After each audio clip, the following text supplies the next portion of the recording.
Hello guys, this is your boy Ali Solanki and today we'll be talking about the secret to smart work and how to use this secret in your own life to create the most impact with the least amount of work. Now, once you learn this principle, you can apply it to almost everything that you do. Here, I will concentrate more on topics related to students, like how can you use this principle for studying effectively.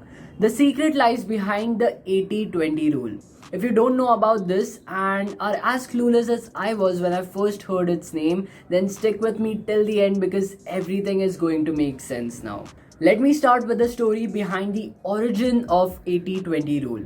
So an Italian economist named Vilfredo Pareto was studying the wealth distribution in England when he first discovered that most of the wealth was only with a very small group of people.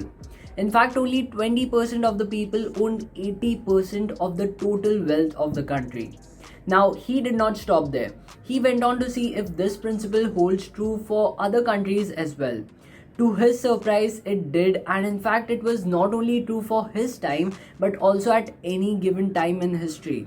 This rule can be applied almost everywhere. Like, for example, Vilfredo Pareto got 80% of the peas from 20% of his pea pods of his garden.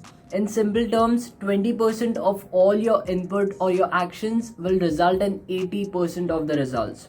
Well, let me clear the question that might be popping in your mind, and that is, how is this going to help me in any way? Back during my schooling days, I saw that most of the toppers who scored amazing marks wouldn't be studying 12 hours per day, but rather concentrate their studies for smaller time durations, and during that time they were completely focused and away from all kinds of distractions, be it social media, friends, or even the smartphone. While others were slogging away to study for longer durations of time, that is, they focused on the quantity of time, the toppers instead focused on quality studying. They knew for a fact that they wouldn't be able to grasp each and every single thing they studied.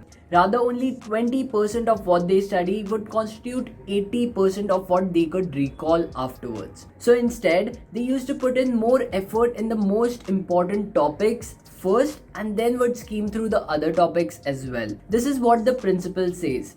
80% of all your results would be dependent on only 20% of what you do. This principle essentially changes your entire outlook on life. Let's say, for example, you sit to study and have planned to continuously study for 8 hours.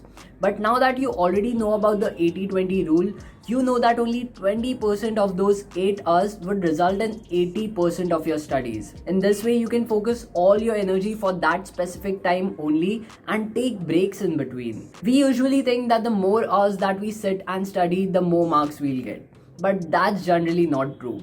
The truth is that only a small part of your actions will fetch you the most amount of results. So try to maximize your productivity for that duration of time rather than increasing the time itself. Now, don't take me in the wrong way and assume that you don't need to work so much or put in more efforts. This principle actually encourages you to focus on the things that matter and are giving results continuously, and leave the things that don't help you at all and are just wasting your time. This is a principle that even I used during my last moment studies. So rather than focusing on studying each and everything in detail, try to solve the most important questions, solve past year's papers, and go over the important formulae first, and then if time remains, go over the remaining questions also. Now, as I said, this principle can be used in everything that you do. Like in business, most of the startups today are using the same principle to their advantage to increase their profits. They know that only 20% of the people they deal with bring in 80% of their sales or revenues. So that's why they focus more on those 20% of the people and work to keep them with their company as long as possible. It can even be used to the smallest of the things, like the clothes you wear. We often find ourselves complaining that we have nothing to wear even if our wardrobes are filled with clothes.